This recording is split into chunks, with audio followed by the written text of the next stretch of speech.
Some stories are whispered by the mountains, carved into the snow, and carried by the wind to every ear that dares to listen. This is the story of one man, one rifle, and a will of steel, who stood alone against an army. Welcome to today's episode, The Lone Warrior of Nuranang, Jaswant Singh Rawat. It was November 1962. The Indochina War had reached the icy heights of Arunachal Pradesh. Temperatures dropped below freezing, the air was thin, and the land itself was a battlefield, mountains towering like silent witnesses. At an outpost in Nuranang near Tawang, a 21-year-old rifleman of the 4th Garhwal Rifles stood watch. His name, Jaswant Singh Rawat. The Chinese army was advancing fast, capturing post after post, but Nuranang was a choke point, and Jaswant was stationed right there with his unit. On the morning of November 17th, the Chinese forces launched a massive assault. The Garhwal Rifles fought bravely, raining bullets on the advancing enemy. But the Chinese were relentless. Wave after wave they came. The Garhwalis inflicted heavy casualties, but eventually the order came to retreat. Outnumbered, outgunned, and facing certain death, the soldiers began to pull back. But one man did not move. Jaswant Singh Rawat stayed behind. Why? Because he knew if the Chinese took Nuranang instantly, they could sweep down to Tawang. He decided he would delay them for as long as humanly possible.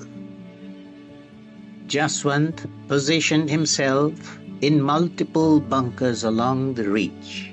He used clever tricks, placing rifles in different positions, tied to ropes so he could fire from one spot, pull the trigger on another from a distance, and make the Chinese believe there were dozens of soldiers left.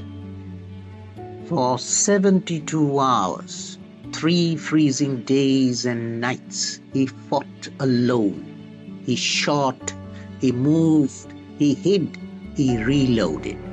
But he wasn't entirely alone in spirit.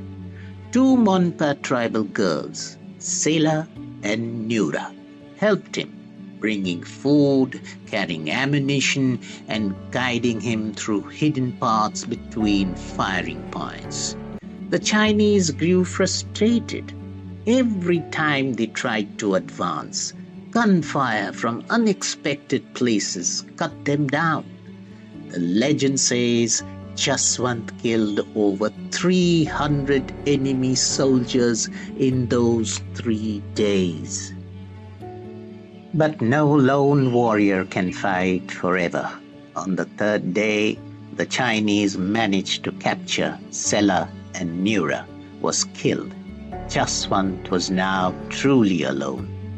Accounts differ on how it ended. Some say he was finally captured and executed by the Chinese.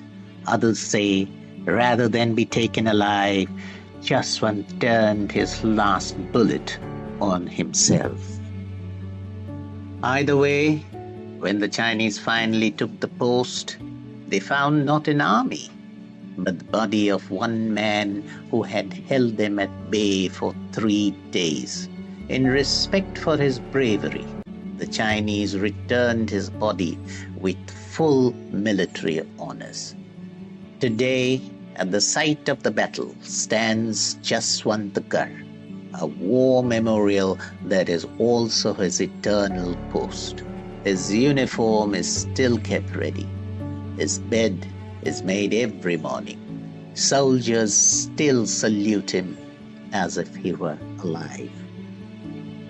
Jaswant Singh Rawat was awarded the Mahavir Chakra, India's second highest gallantry award, and perhaps the most unique honor. He is still considered a serving soldier of the Indian Army. His name is on the payroll, and he is treated as if he never died, only posted, forever guarding the Nuranang Pass.